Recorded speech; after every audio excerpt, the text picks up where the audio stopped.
Personality disorders are basically a group of illnesses in which the individual has peculiar and rigid thoughts and behaviors. Now, what basically happens is when a person is categorized as having a personality disorder, he's basically having difficulty with developing relationships, especially the intimate relationships.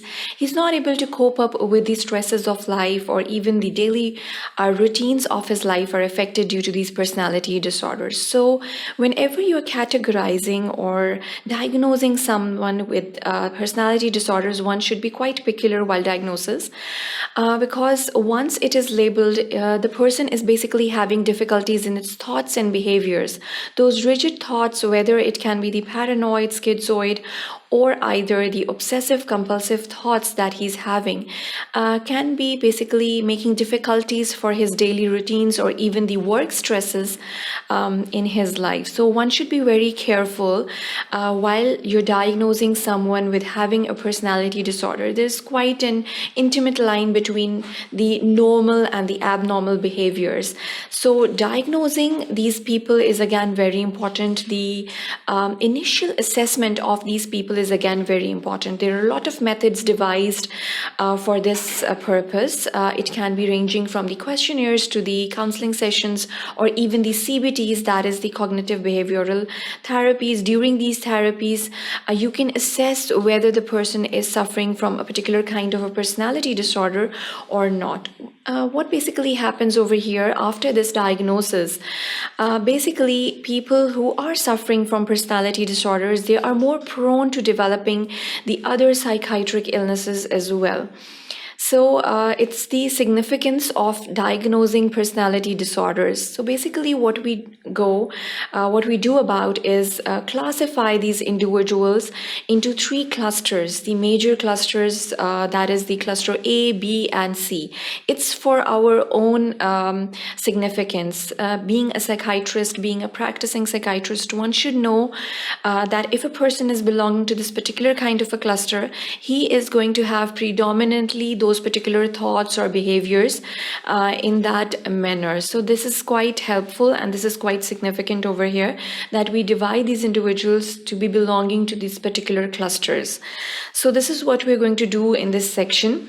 We're going to define this personality disorder traits first of all in detail over here, and then we're going to go about and classify these personality disorders into these major chunks or clusters, that is cluster A, B, and cluster C accordingly. Now, how do we categorize these individuals is again very important over here, and I'll just go about and tell you the significant features of each clusters as well. So just to give you an overview regarding these cluster formations or these personality disorders with these particular cluster criterias.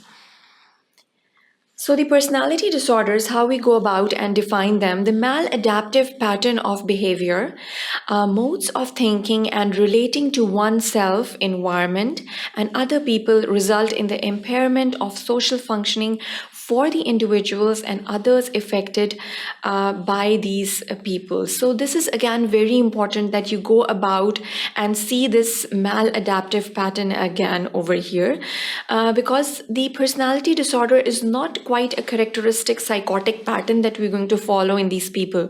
But when you look at these people quite carefully, and when you counsel these patients, when you get to know these patients, the thought form and the thought content of these people, you'll get to know that they have some rigid beliefs and some rigid thoughts that are quite predominant in their thinking process.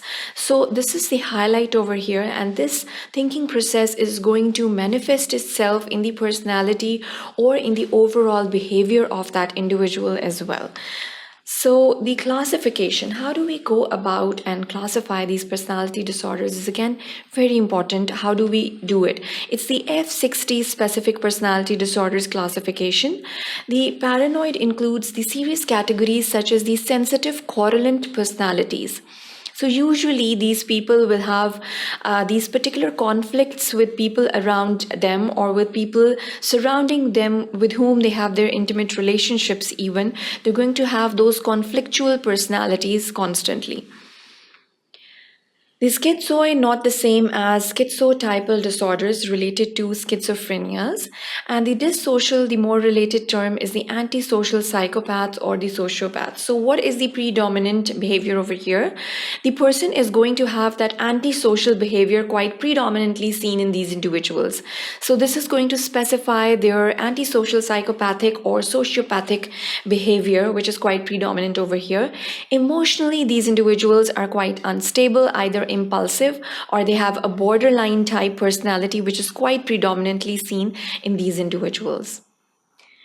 Now, how do we classify these personality disorders is again quite significant. There are particular criteria which should be sought when you are basically categorizing them into the particular clusters. You have to look for those particular features in them.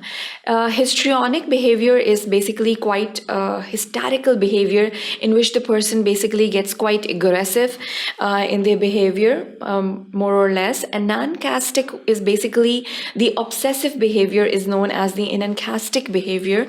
It is sometimes observed in these individuals as well. And then we have the anxious, which is also called as the avoidant behavior, which is also quite predominant. Dependent was the asthenic, inadequate, or the passive behaviors. And the other specific personality disorders can include the narcissistic personality disorders, in which the person has the delusions of grandiosity in them.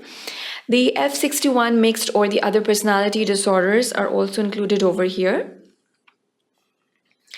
Now, when we talk about these personality disorders, the clinicians are encouraged to be extremely circumspect in applying these labels with the young people. So one has to be quite vigilant when you are basically labeling someone as having a particular kind of a personality disorder. It is going to be quite problematic personality traits present in the early life, and usually they are sometimes absent in the later life. So if a child is having some sort of a personality disorder in his early life, maybe with passage of time, he or she loses that particular kind of a personality trait with the passage of time. It can be the family orientation that can inflict in the personality of that particular child that we're talking about.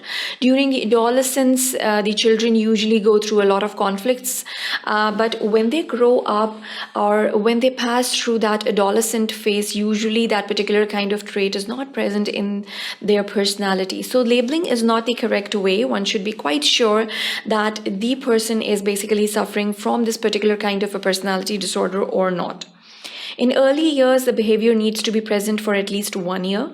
When you're categorizing them, it's basically cluster A has that odd and eccentric views. The cluster B is quite dramatic and emotional. And cluster C is basically quite fearful and anxious in their thoughts and behaviors.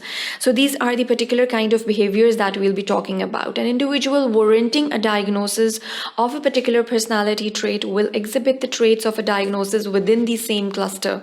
So again, it cannot be a mixture of clusters. It's usually within the same cluster that the individual exhibit that particular kind of personality traits that we're talking about.